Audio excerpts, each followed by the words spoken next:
Saya akan menceritakan bagaimana telah nampak ciri-ciri dari meletusnya Perang Dunia Ketiga pada saat ini.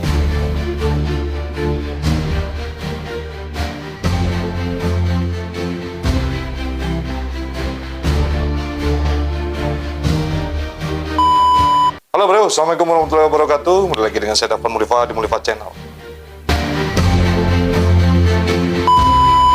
Tapi sebelum saya menjelaskan ciri-cirinya secara gamblang, bagaimana Perang Dunia Ketiga ini telah terlihat benih-benih kelahirannya, sebelumnya kita akan bercerita dulu sedikit tentang sejarah tercetusnya Perang Dunia I dan II, yang mana ini memberikan banyak pelajaran yang mempengaruhi adanya potensi yang sama pada terjadinya Perang Dunia Ketiga ini.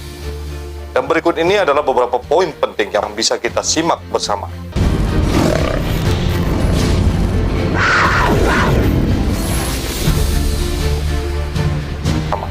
Yang pertama itu aliansi militer.